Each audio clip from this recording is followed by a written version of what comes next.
All right, Shalom, everybody.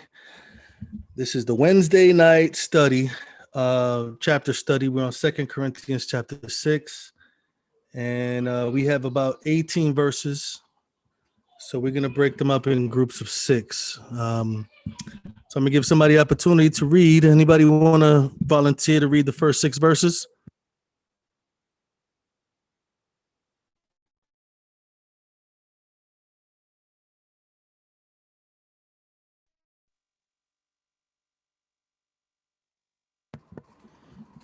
All right. Thank you, Brother Paul. Go ahead.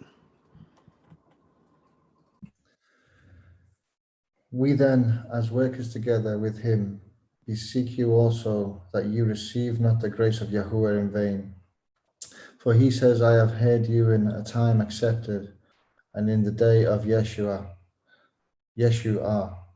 Have I helped you? Behold, now is the accepted time. Behold, now is the day of Yeshua. Excuse me, brother. Is he saying, is this supposed to say Yahusha? It's saying Yeshua. Yeshua is actually the Hebrew word for salvation. If you look through the Hebrew scriptures, every time it says salvation, it's actually the word Yeshua. Okay, thank you. Giving no offense in anything, that the ministry be not be blamed, but in all things approving ourselves as the ministers of Yahuwah, in much patience, in afflictions, in necessities, in distresses, in stripes, in imprisonments, in tumults, in labors, in watchings, in fastings, by pureness, by knowledge, by long suffering, by kindness, by the Ruach HaKodesh, by love unfeigned, by the word of truth, by the power of Yah, by the armor of righteousness on the right hand and on the left, by honor. Right. Sorry. 7 Yeah. verses, did you say? Yeah. I'm sorry? Did you say 7 verses, brother?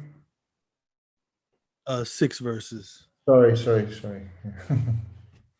Oh no, it's no problem. There's no problem. You wanna point something out, maybe something that Paul is emphasizing on that you see in the first 6 verses?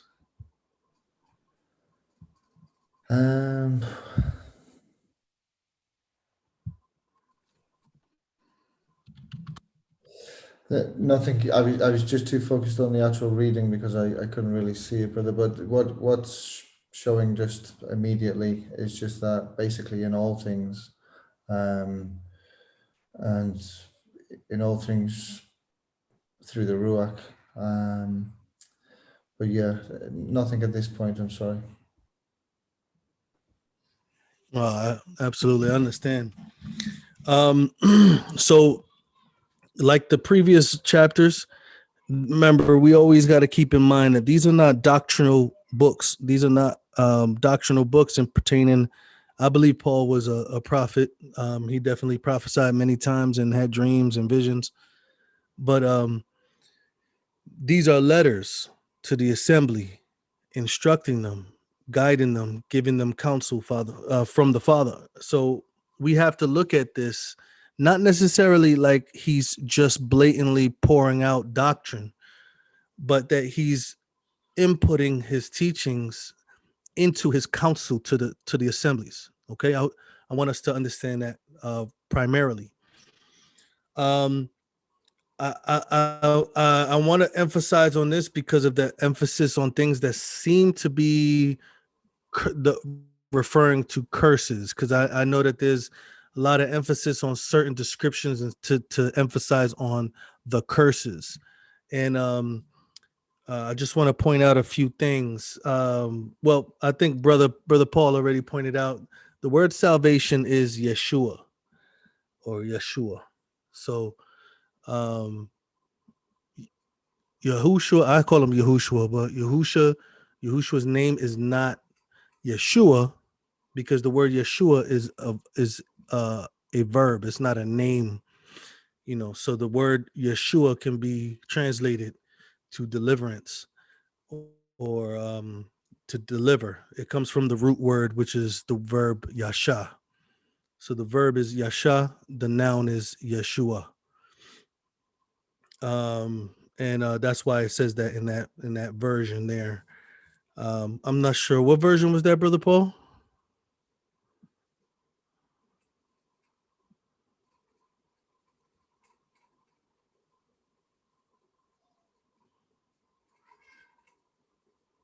I think he's using the Sefer. It's the Sefer, brother. Sorry, brother. Yeah, it's the Sefer. Oh, okay, the Sefer.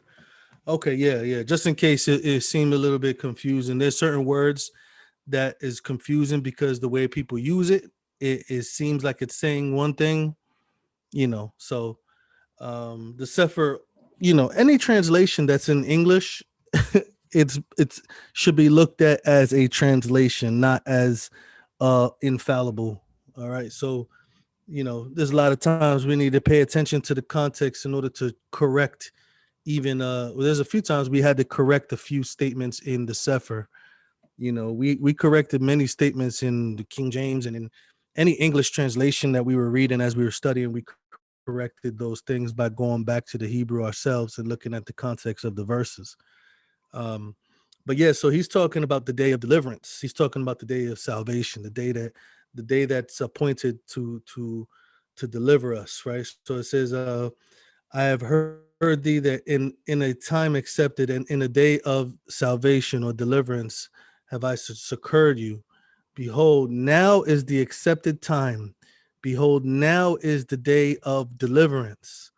Now is the day of deliverance. I want to point this thing out because sometimes people say that that we're not delivered or we're not saved until the end, which is absolutely correct according to the context in Matthew 24. But when you look at the thing, what's happening in Matthew 24, it's talking about the extreme heavy persecution, talking about bringing us before kings, martyring the believers of Yah, bringing us, throwing us in prisons and death penalties and all these things. This is what it says: if we endure through those tribulations, that we shall be delivered from that oppression. But there is also another oppression that we go through every day, that we go through today, and it's called sin. It's called the flesh. And sometimes the flesh desires to oppress us, and the Ruach delivers us each day. Like, this is why we when we teach the good news, is people who are oppressed by sin, people who are in bondage by the sinful nature of the flesh, and that the Ruach, in receiving the Ruach, they're set free. They're set free. To whom the Son makes free is free indeed. So when you receive the Son, you receive that deliverance, or that Yeshua, that salvation from the sinful flesh that usually controls how we think and act when we're in the world. So he sends us the Ruach to free us from that. Yahusha frees us from that.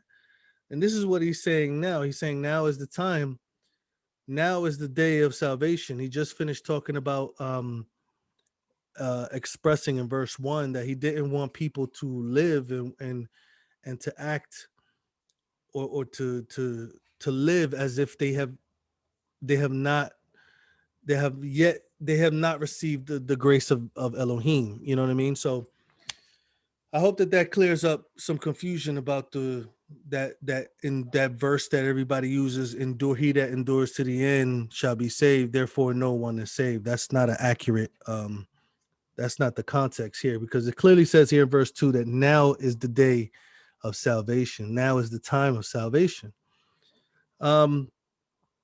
Again, in the past chapters, he was sending these letters to these people to let them know that he wasn't trying to use his authority, which he clearly had by the Ruach, to not only oppress the people, but to force them to give him what he wanted or what he should have had. He says in verse 3, giving no offense in anything, that the service be not blamed. So his service, his ministry that he is performing right now, he does not want to hinder the work of the Father. He does not want to hinder the work of the Messiah in his life. So he was trying to avoid hurting the people or pressuring the people or oppressing the people, or some things that may seem like is oppressive.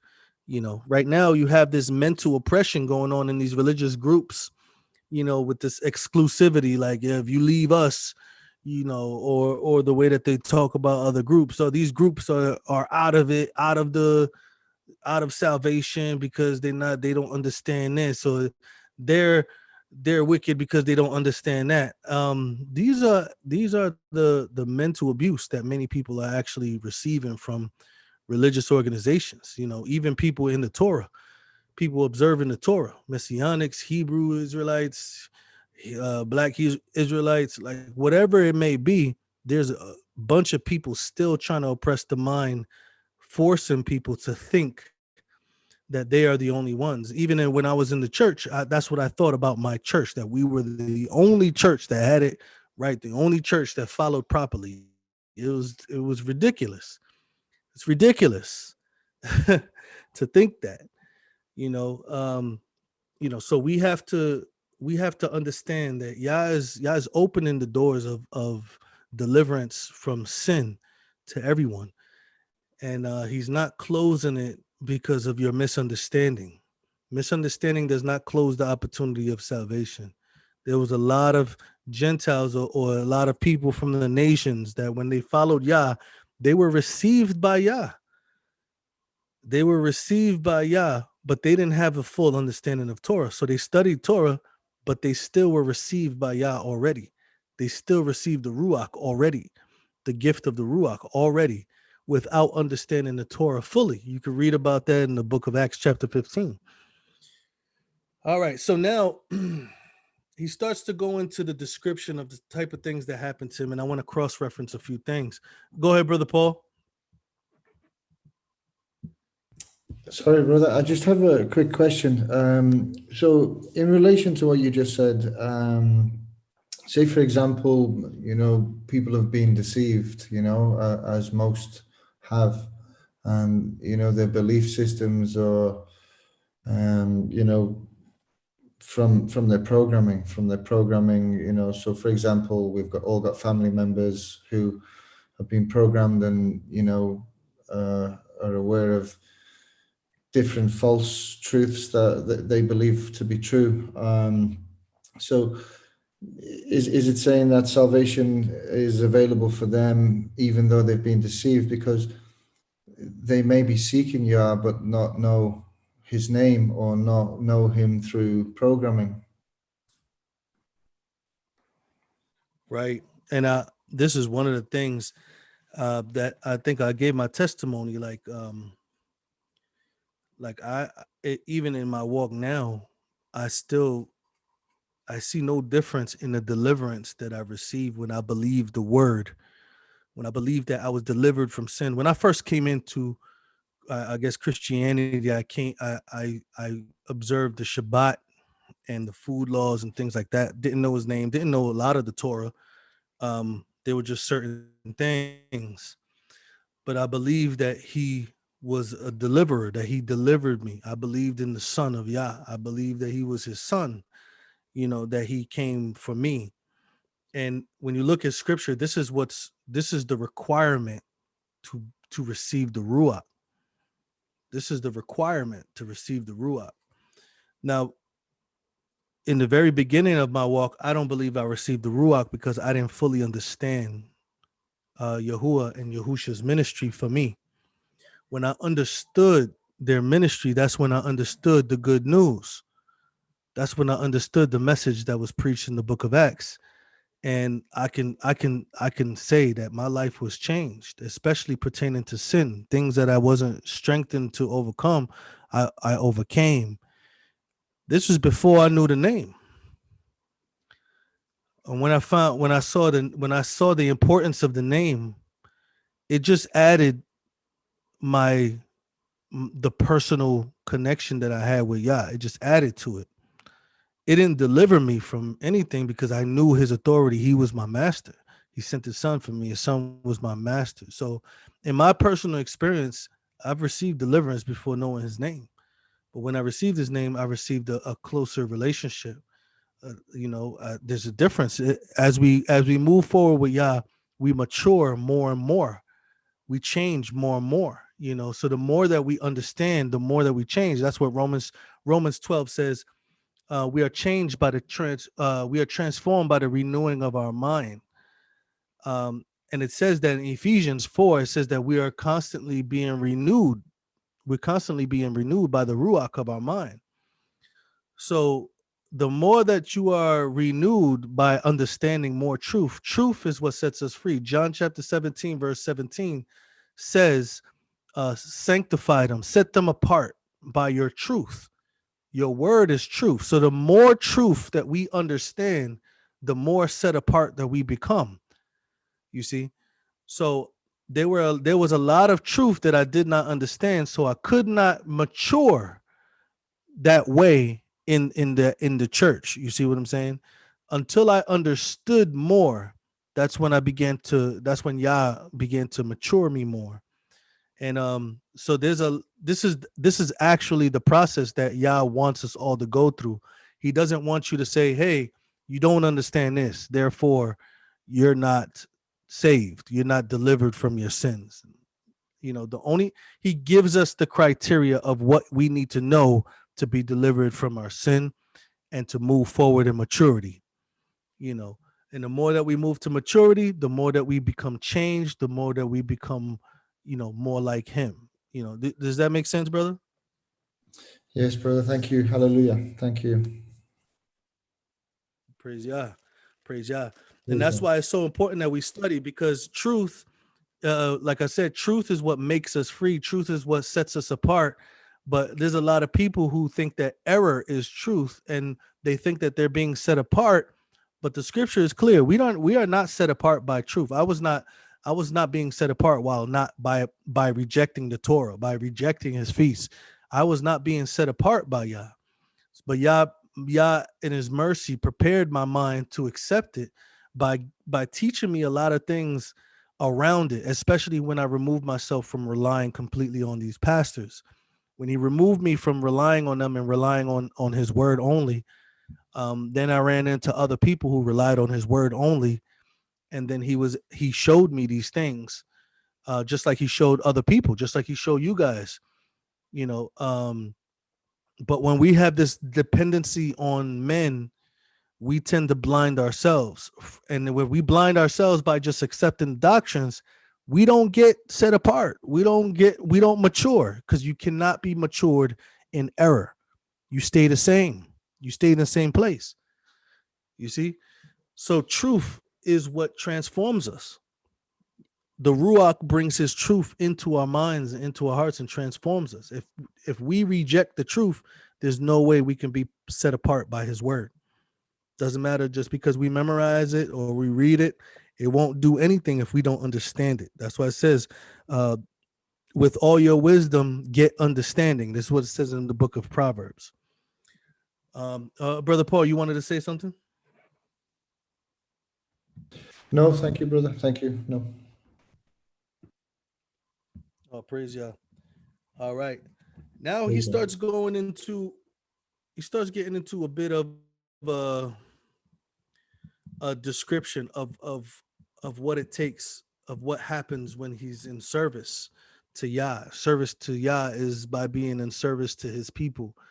It says in verse 4, starting from verse 4, it says, in all things approving ourselves as the servants of Yah in much patience. This is what he's showing in order to prove that he is that Yah is in him, that he's connected to Yah. It says in much patience, in afflictions, in necessities, in distresses, in stripes, imprisonments, tumults, labors, watchings. Watchings means sleeplessness. In fastings, by pureness, by knowledge, by long suffering, by kindness, by the Ruach HaKodesh, by love uncovered. This is the manifestation of the Ruach, these attributes. I know we look at Galatians 5 and we say this is the fruits of the Spirit, but there's much more fruits than what's in Galatians 5. This is a part of it as well. in dealing with these afflictions? How do you deal with these distresses? Do you go outside and start yelling about how you supposed to be the one, or how you was the one and you're not supposed to be imprisoned, or you're not supposed to have afflictions, and you're not supposed to be in need, you're not supposed to be imprisoned? No, that's not the message that we have. That's not the message that we have. Look at where we are. We're in a place in which this is the natural effect of wickedness and righteousness being in the same place. They do, darkness and light does not mix. So when they come in contact, they are in strife with one another. Look at what Messiah said in John chapter 7, right? John chapter 7, verse 7. And then we're gonna look at John chapter 15. There's two things he mentioned. All right. So John chapter 7, verse 7 says, the world the world cannot hate you, but it hates me because I testify of it that the works in it are evil. You see that? The world hates me because I testify of it that the works in it are evil. So he's basically revealing the works of the world. So he is hated. This is exactly what he says in John 15 about what happens for us as well. John chapter 15, verse 18, right? It says here, I'm gonna read verse 17 first. It says, um, these things I command you, that you love one another. And then it says, if the world hates you, you know that it hated me before it hated you. If you were of the world would love his own, but because you are not of the world, but I have chosen you out of the world, therefore the world hates you. There's a difference between the world, because there's many people, even wicked people, a lot of people being killed and taken advantage of and different things like that, even in the world. What he was emphasizing on was Yah's people have a different type of hatred. They're agitated by his people because light exposes darkness. Light doesn't just expose darkness, light actually eradicates darkness. Darkness can't be around light. You can't light a match and then a shadow overcrowd the match. Like if you light a match, the flame actually doesn't have a shadow. It doesn't. When you put it next to the wall, you'll see your hand in the stick, but you won't see the flame shadow. So light doesn't have a shadow. There's no shadow to it. It's basically agitated, is moved out of the way. He said, this is how we are. This is what we do. This is how we affect the people of this world. This is not like, okay, yeah, they're gonna come and they're gonna do this because of the curses. And no, this is just what happens to Yah's people. This is what happens to the people who are righteous, not just the people who the people who turn. When you look at Deuteronomy 28, the destruction that comes from the curses come from Yah.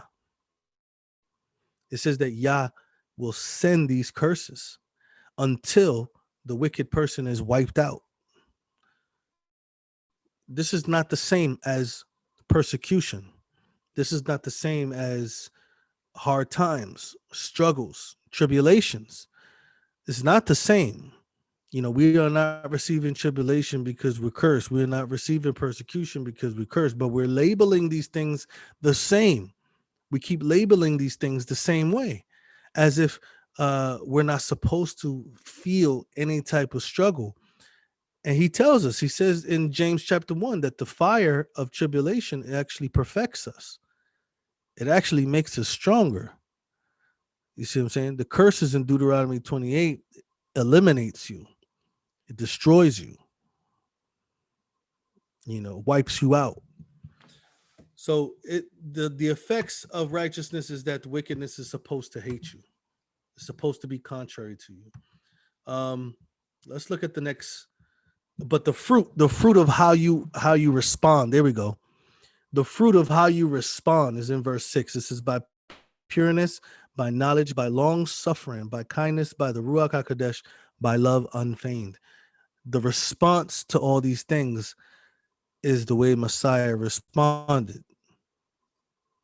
You know, does anybody want to read verse 7 to 12?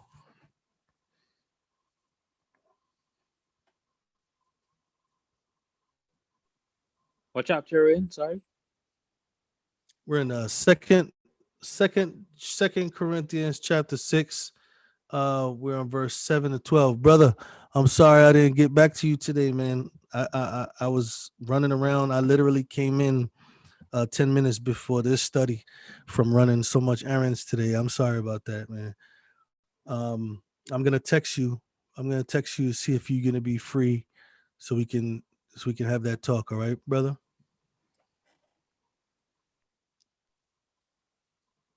Okay, yeah. I could go ahead and read though. Yeah, go ahead, brother. It's 7, right? On to 12. 7 to 12, yes. In the word of truth, in the power of Elohim, through the weapons of righteousness, on the right and on the left, through esteem and disrespect, through evil report and good report, as deceivers and yet true, as unknown and yet well known, as dying and see we live, as disciplined and yet not killed, as sad yet always rejoicing, as poor yet enriching many, as having nothing and yet possessing all. Our mouth has spoken openly to you, O Corinthians. Our heart is wide open. So I haven't I'm just catching up to everything. But one thing that caught my attention here is through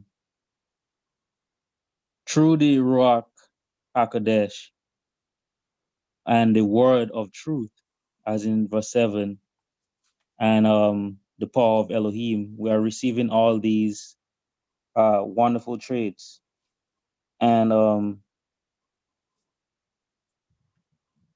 another point in verse 10, even though we're sad, we have a lot of problems that currently that we are facing in the system. Yet we always rejoicing, just as the taught ones, the sent ones were doing back in the day.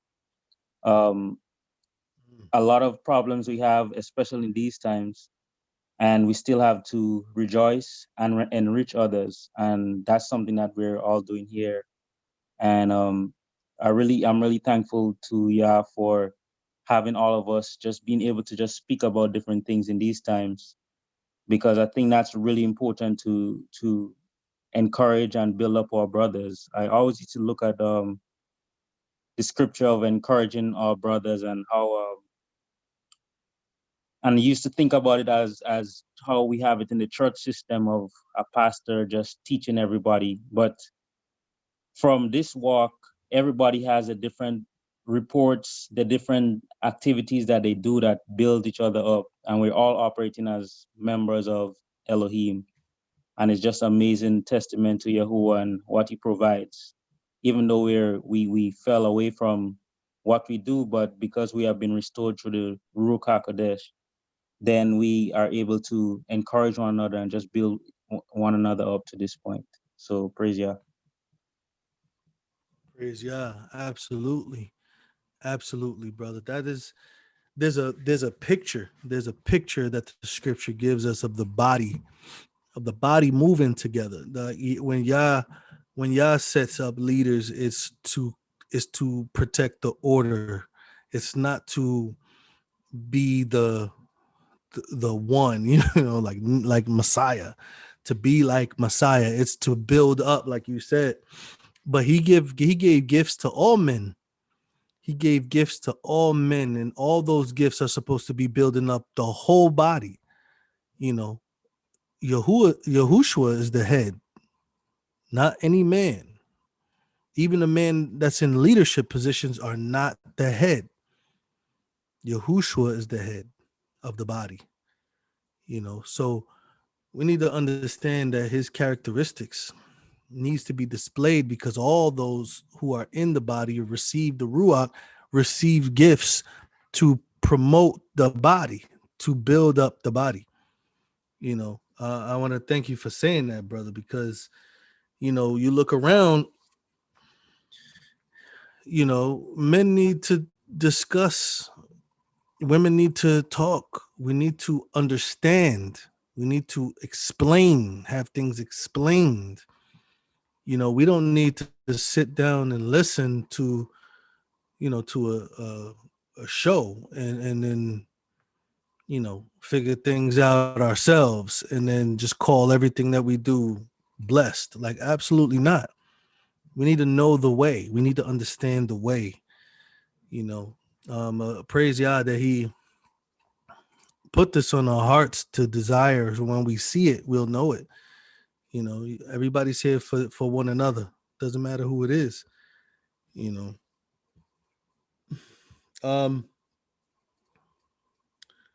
I really like the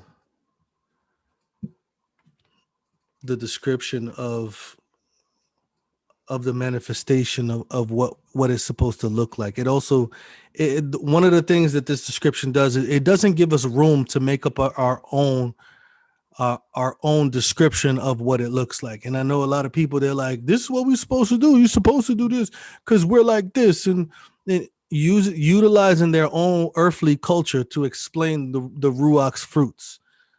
Oh, this is how we show love. This is how we have joy. This is how we celebrate. No. The Ruach puts it in us.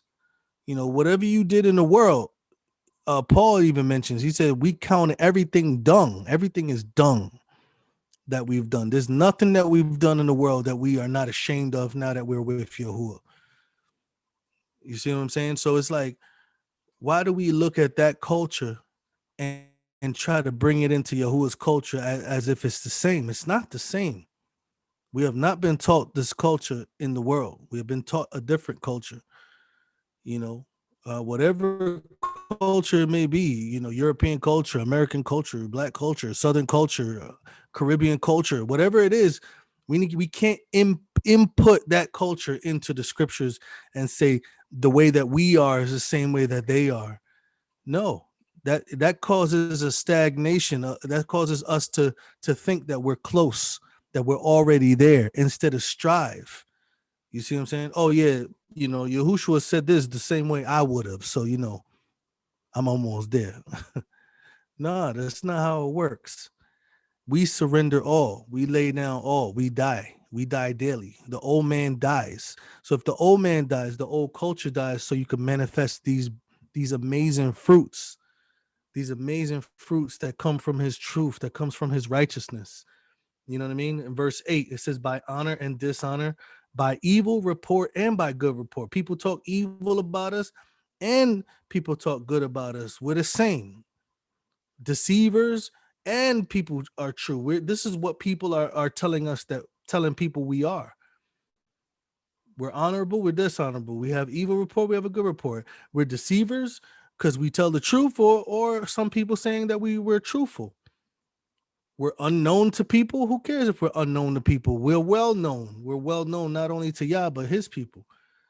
Dying in the flesh, but living in the Ruach. Verse 9. Chastened, but not destroyed. Sorrowful, like what Brother Paul says, sorrowful because we're in this flesh. Sorrowful because we're dealing with sickness. We're dealing with death of loved ones. Worry about our children, our family members. But it says sorrowful, yet always rejoicing. It's easy to be always sorrowful, always complaining. Poor, yet making many rich. How do we make many rich while we're poor? By giving them what's most valuable.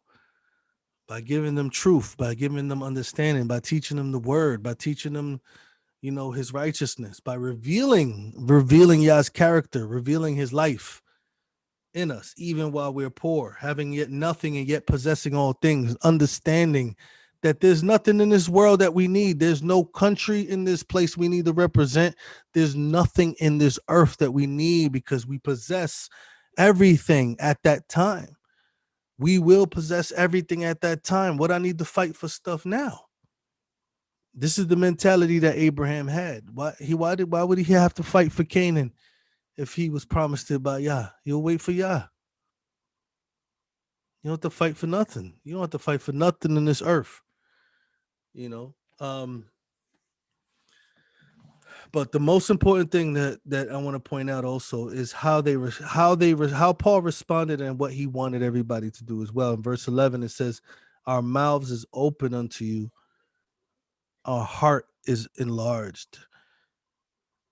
Like they were Paul not only showed his love towards them, but he also showed his love in correction. He showed his love in dedication. He showed his love in his desires to be present with them. His desire to not only be present and say good things, but it's his desire for them that they walk in righteousness as well. This is our desire for one another, that we walk in righteousness. I desire for you to walk in righteousness. I pray that you guys desire for me to walk in righteousness. These are the desires that Yah has, that Yah puts in us, that we may have this desire for one another. You know, I'm gonna read the last couple verses, then I'm gonna open it up for any statements. It says in verse 12 down to 18, it says, "You are not cramped in us or restrained in us, but you are straightened in your own bowels. You're restraining in your own selves.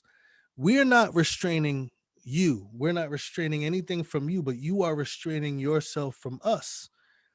It says, "Now for recompense in the same, I speak as unto my children, be also enlarged." So he says in verse 11, my heart is enlarged, and these people are holding everything in, like they constipated. They're holding everything in their own bowels. And he's telling them, let it out. Be vulnerable to your people. Be vulnerable to the followers of Yah, the people you call your brothers, your sisters. Be vulnerable.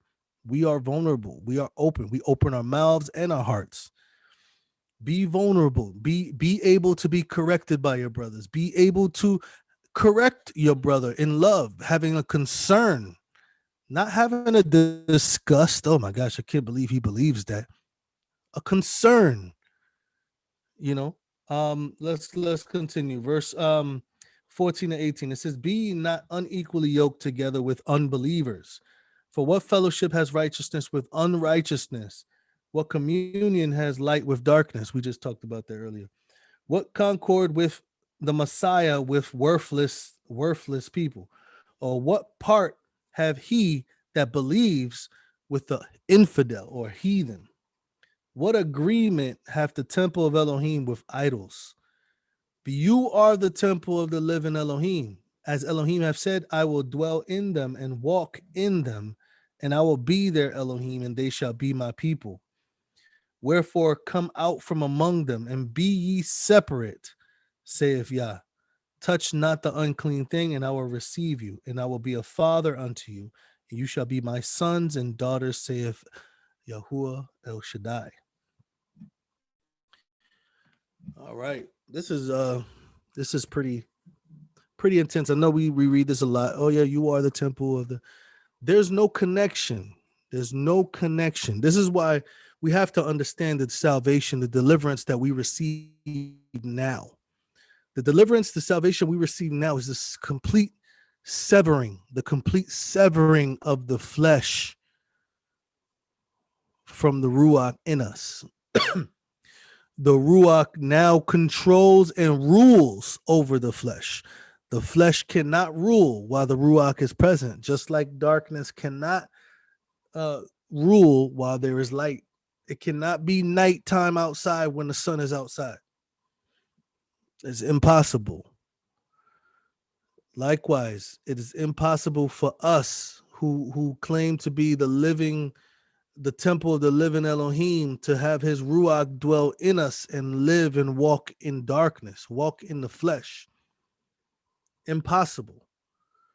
The only thing that it says is that you're not walking in the Ruach. That's the only thing that it says. You know, there's so many people that make nothing the power that Yah is given to us by his Ruach. They make nothing of it by justifying their sinful actions, saying that this is what we're supposed to do. We're humans. No, you're not human. You're human with the Ruach of Elohim in you. That's not the same.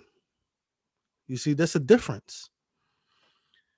So this is just some things that I've come in. This is something that brother Paul McBride brought up. Just the maturity that we receive in understanding his power, understanding his promises, what he said he will do is what he's saying here. Like, there cannot be this connection between righteousness and unrighteousness in your life. I think the book of James puts it like you can't have fresh water and bitter water coming out the same spout. A fig tree can't give you apples. This is what it says in James chapter 3. So does anybody want to mention anything about these last verses before I continue?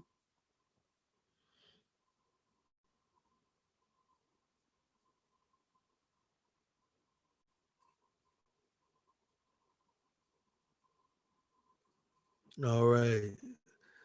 So the gist of this chapter is the understanding that Yahuwah is strengthening his people to go through the consequences of a dark world, the consequences of a righteous people being in a dark world, right? Now there's a beauty to it, because some of the consequences that the lights that Yah has set in this dark place can also trigger light or affect other people to become lights as well. This is why his purpose is for us to be in the world, but not of the world. He also doesn't want us to neglect being vulnerable one to another, showing our love towards one to another, not holding back. Paul said, I open my mouth and my heart. I don't hold back. I don't hold back the truth.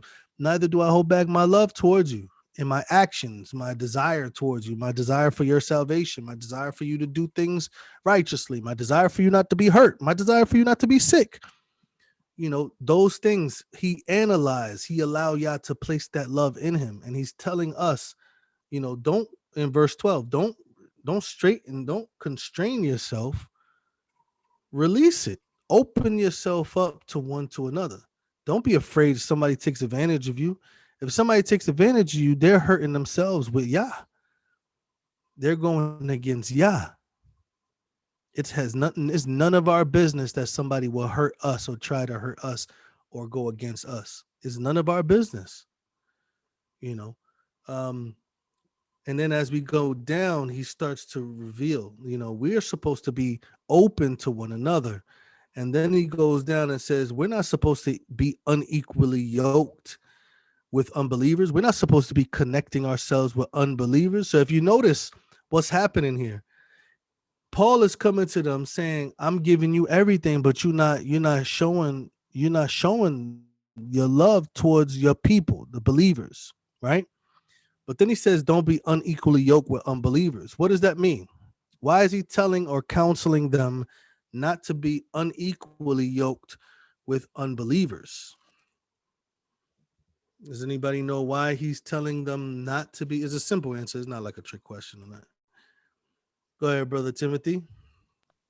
Is it because you can be influenced? It's because you can be influenced. Yes. How can you be influenced by unbelievers? Why would I have to tell you to stop being influenced by unbelievers?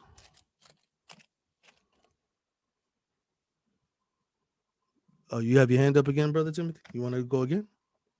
Or you left it up from last time? I left it up. It's okay. You could go over and over again. It don't matter. It's kind of like this. Let me ask you a question, Brother Timothy.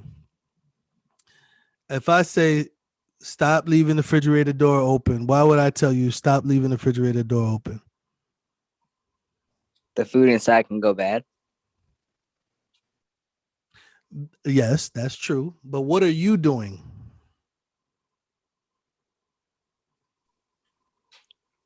Disobeying. Well, you're leaving the door open, right? Yeah. Right. So if I have to tell you, don't be unequally yoked with unbelievers, what are these people doing? The wrong thing. They're doing the wrong thing. They're yoking themselves with unbelievers.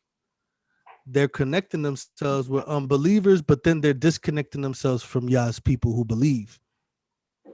So he's telling them, open yourself, be vulnerable, say the truth, tell your brothers the truth, tell them how you feel, tell them your disappointments, tell them your joy, tell them how you feel, talk about it with them. Don't be afraid, but instead they yoke themselves. We connect ourselves with unbelievers in that way. We go to our friends that knew us before we start following Yah, and we're able, oh yeah, yo, what's going on? We're able to be open and honest and correct them, be like, hey, I don't like that. Why are you doing that? You shouldn't do this. Da da da da.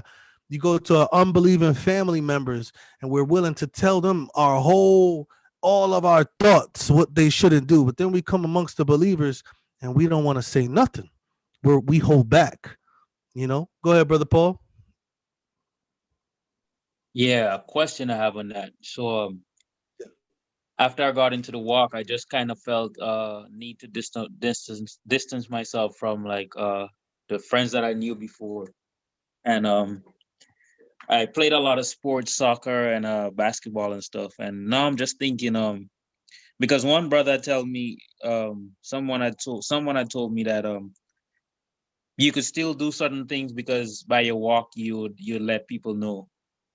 And I just didn't feel comfortable with just being among them because I feel like if the more you be around what you're trying to leave behind, the more it drags you back to that point. So I just wanted to, based on that picture, I wanted to see if you think that we should, like, if we have our old friends and you know that when you go there, what they're going to be, their speech and all that things that they're talking about, or is it okay, like, to play a friendly game of soccer or whatever with them? What do you think about that? Right. So I get what you're saying, and like you said, there's certain things that you can do. There's a lot of things that the nature of certain things is competitiveness. To try to overcome or conquer the other person. You know, when I first came into the walk, I would have conversations with, I'm talking about, like, first place I went was to my boys in the corner. So I'm like, today's the Sabbath, because that's when I first came into Christianity. I came into the Sabbath, and cleaning unclean foods and stuff like that. Not the whole Torah, but just certain things.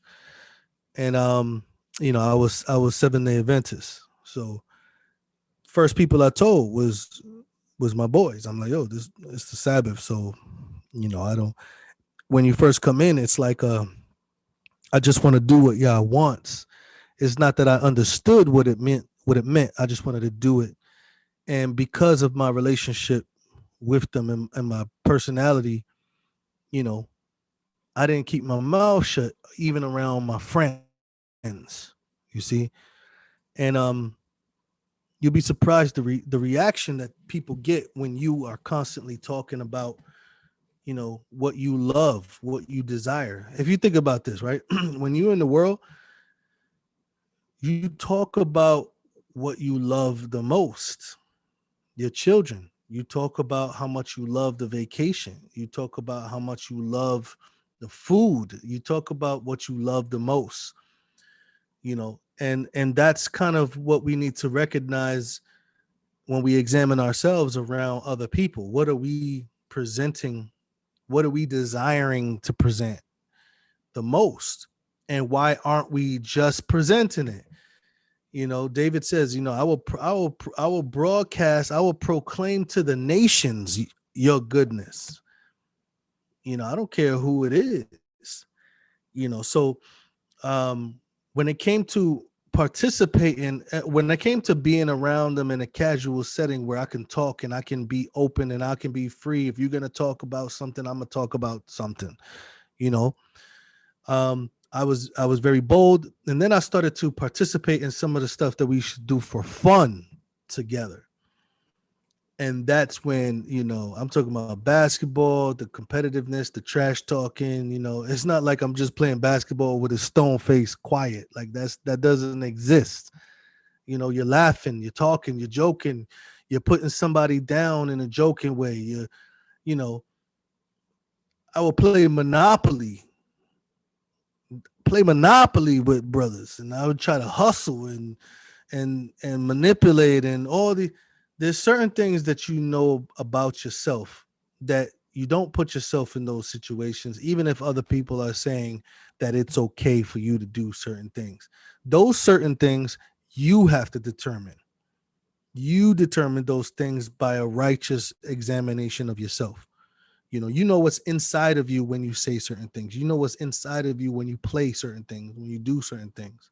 You know what's being distracted in front of your eyes when you go certain places. You know what you're thinking when you're around certain people. So you need to. I believe that some people should do what you did, and some people can hang out with some people sometimes. But then it's like, what relationship did I have with? Sometimes, there's some people that I had to cut off completely and some people that I didn't have to cut off completely. Some people that I was only with when it was,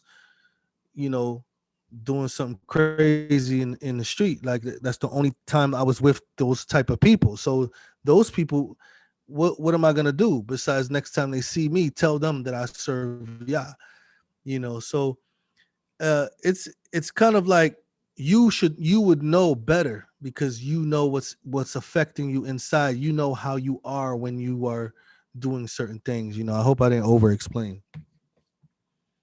No, that was actually perfect. That actually answered what I was thinking. So that was perfect. No, praise Yah, praise Yah.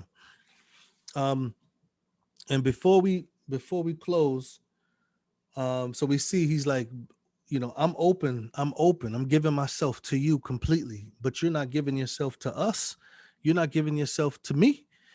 I'm giving myself to you, but you're not giving yourself to me. And then you go and yoke yourself with unbelievers. You go and make a covenant. You connect yourself. You do business.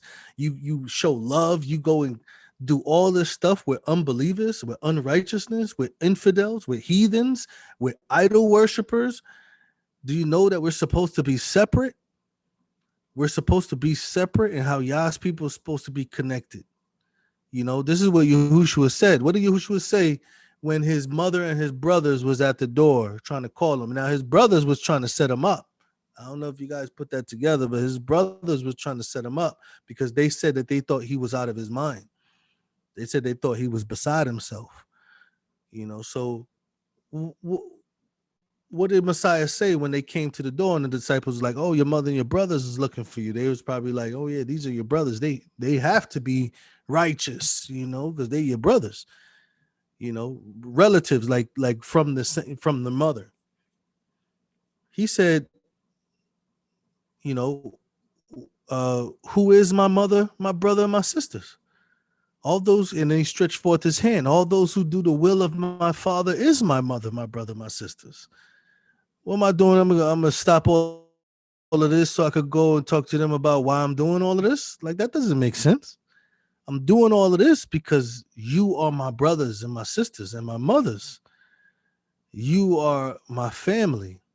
And if they want to be my family, this is his relatives now. If they want to be my family, they have to do the will of my Father.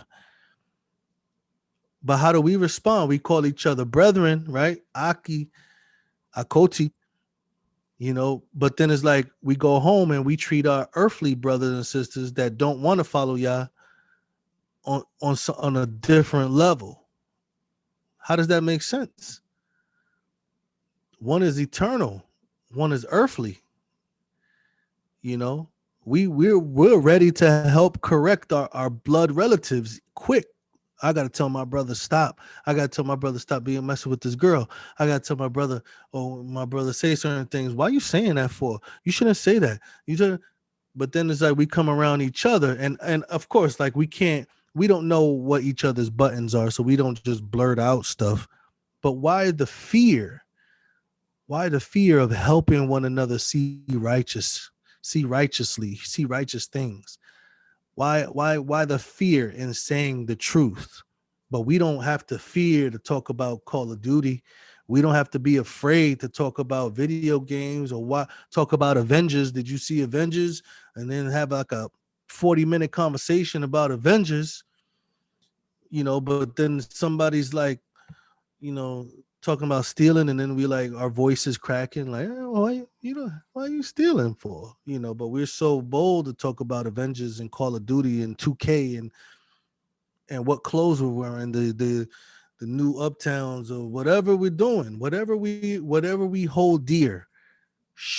We should examine ourselves. We should not be gravitating or yoking ourselves with those things more than we're yoking ourselves with the people of Yah. Because we don't do it. We don't yoke ourselves with each other. Yah does. He's the one that puts us together. Because the Ruach is what brings us together, is what makes us one. So I don't have to try to be one with a person that has the Ruach. Even David said, those who love Yah's law is my companion. Those who love Yah's law is my companion. So, it's like what brother Paul mentioned about the way that we're set up to communicate to each other, to talk about these things. We have to take advantage of these things. We have to take advantage of these conversations, of this freedom that we have. We're not affected by other people, whether we say the truth or not. We say the truth because our father, our master Yahusha, and his father told us this is our lot on this earth, is to be lights, is to reveal the truth, is to proclaim his name, proclaim his word, his laws, live it, walk it, talk it, think it. Talk to our children when we lay down, when we rise up, when we're walking away, when we come in the house. Remember, Shema? We need to understand the intensity that we ought to have amongst ourselves. But I hope that this is clear. Paul stresses unity, but he doesn't stress unity about being in the same room together or in the same Zoom together. He stresses unity by having the same mind, to think the same way, to love the same way, to come to each other the same way, with the same concern, with the same desires. So praise Yah for Paul. We should strive to be like Paul, to be bold towards one another, showing our concern towards one another's walk with Yah. Is there anything else anybody want to say before we close?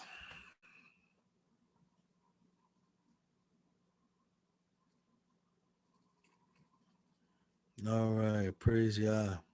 I hope you guys were blessed. I hope that it starts to show us a little bit about what the Corinthians were doing, what they were doing amongst the assembly that Paul had to address. This is how we understand what was going on in these places when we analyze, like, why does Paul have to say this to them? Because they needed to understand it. But shalom, everybody. Thank you guys for joining the Assembly of Yahuah's Wednesday study. I hope to see you guys again. Everybody watching, shalom. Shabbat shalom. Shabbat shalom, everybody. Shalom. We pray this video is helpful to your journey in the truth. Remember to be like the Bereans in Acts 17:11, who received the word with all readiness of mind, then searched the scriptures to see if what they heard was true. We have studies for the whole family, including children, every week. To learn more, visit assemblyofyahuah.com. Use the Join tab to express interest in participating. Use the Give tab to help support biblical assembly needs. To be notified of new videos, subscribe to our YouTube channel. Trust in Yahuah with all your heart. Lean not to your own understanding. In all your ways acknowledge Him, and He will direct your path. Much love and shalom.